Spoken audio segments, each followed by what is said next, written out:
কর্মসূচি ঘোষণা করেছেন ইসলামী আন্দোলন বাংলাদেশের আমির হযরত মাওলানা মুফতি সৈয়দ মোহাম্মদ রেজাউল করিম পীর সাহেব চরমনাই।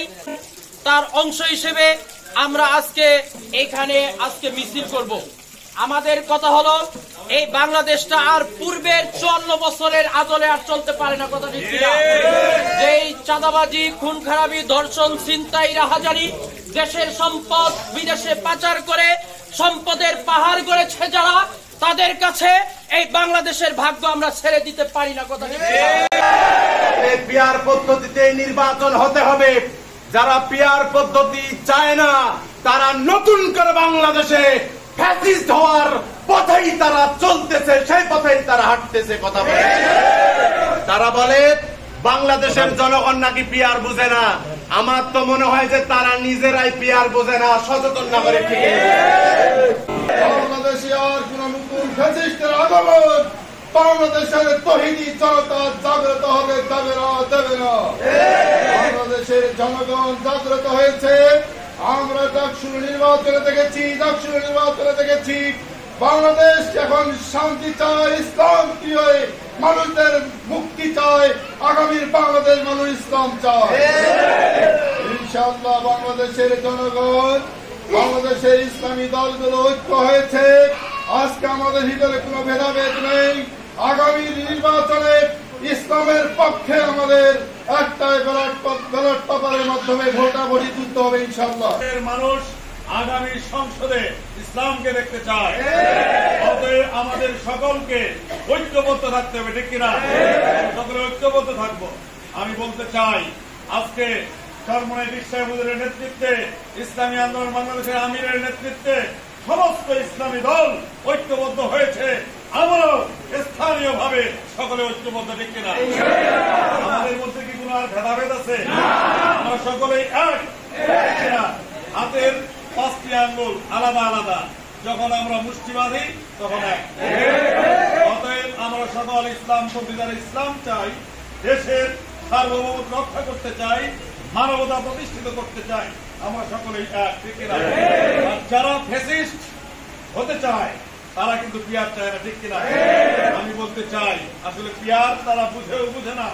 একটা জিনিস আপনারা সকলেই জানেন, পিয়ার পদ্ধতির বিকল্প এই বাংলাদেশে আর কোন নির্বাচন হতে পারে না।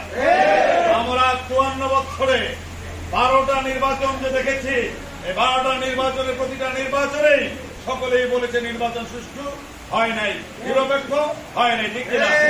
এবং তাদের সরকারের অধীনে যে নির্বাচনগুলো হয়েছিল সেগুলো তো দিনের ভোট রাতে হয়েছিল। ঠিক কিনা?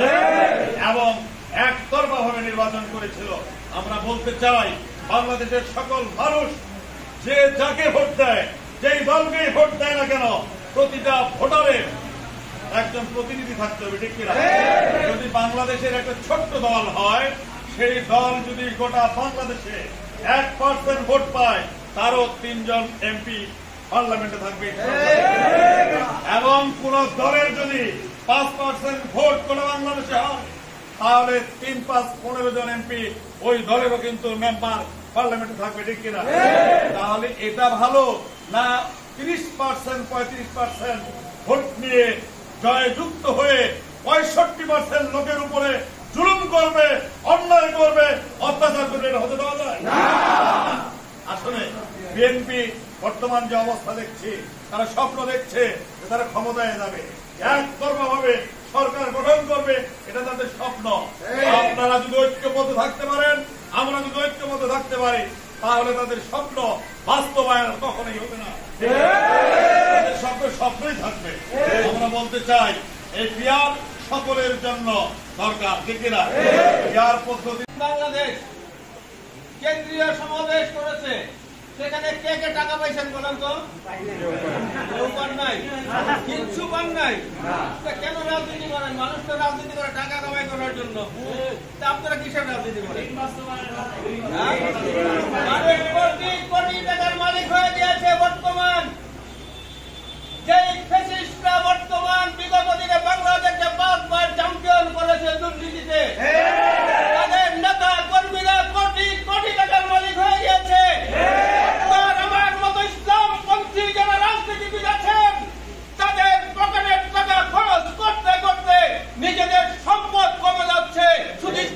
বিজয়ী করার জন্য, দেশ থেকে দুর্নীতি দূর করার জন্য।